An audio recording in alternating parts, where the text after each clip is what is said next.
여러분 안녕하십니까? 1월 6일 월요일 KTV 뉴스 시작합니다. 북한이 중거리급 탄도미사일을 동해상으로 발사했습니다. 합동참모본부는 오늘 정오쯤 평양 일대에서 동해상으로 발사된 중거리급 탄도미사일로 추정되는 비행체 한 발을 포착했다고 밝혔습니다. 군은 추가 발사에 대비해 감시와 경계를 강화한 가운데 미국, 일본 측과 관련 정보를 긴밀하게 공유하면서 만반의 대비 태세를 유지하고 있다고 합참은 밝혔습니다. 북한의 탄도미사일 발사는 올 들어 처음으로 북한은 도널드 트럼프 미 대통령 당선인의 취임을 2주 앞두고 도발을 감행했습니다. 공수처가 윤석열 대통령 체포영장의 집행을 경찰에 일임하고 법원에 영장기한 연장을 신청하기로 했습니다. 공수처는 다만 수사권은 그대로 유지하겠다며 체포 시 공수처에서 조사를 진행할 계획이라고 밝혔습니다. 최영은 기자의 보도입니다. 지난달 31일 법원이 발부한 윤석열 대통령의 체포영장 유효기간은 일주일, 공수처는 오늘 밤까지만 영장을 집행할 수 있습니다. 이런 가운데 공수처는 오늘 오전 경찰에 체포영장을 일임하겠다는 협조 공문을 발송했습니다.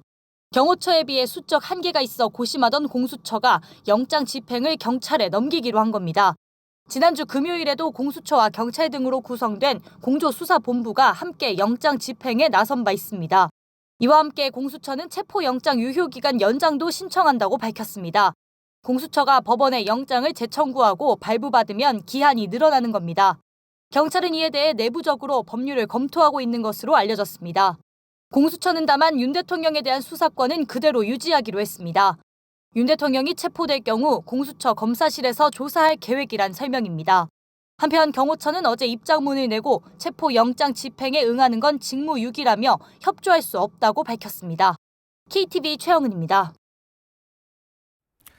제주항공 여객기 사고 희생자의 시신 인도가 오늘 마무리됩니다.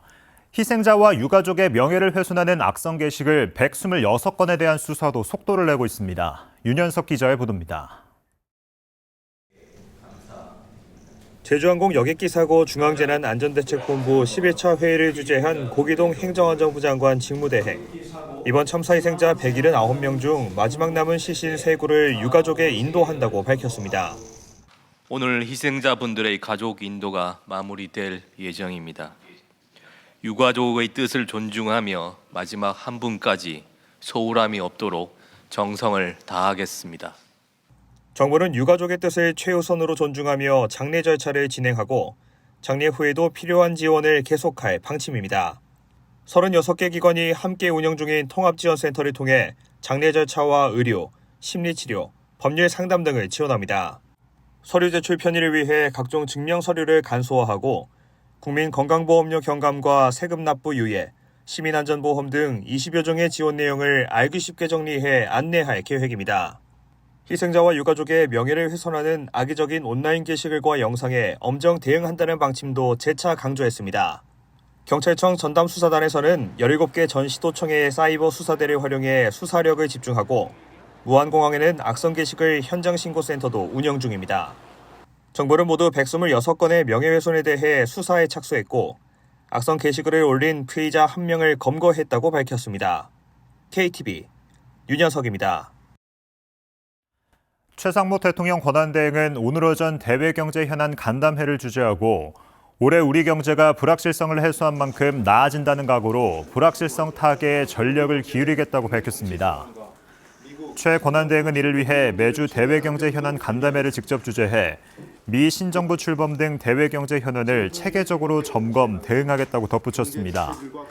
또 미 신정부 출범 직후 가용한 수단을 총동원해 긴밀한 소통과 협의로 대외 불확실성이 우리 기업의 투자 저해 등으로 이어지지 않도록 관리하겠다고 말했습니다. KTV 뉴스를 마칩니다. 저희는 내일도 국정 소식을 한 걸음 더 빠르게 전해드리겠습니다. 함께해 주신 여러분 고맙습니다.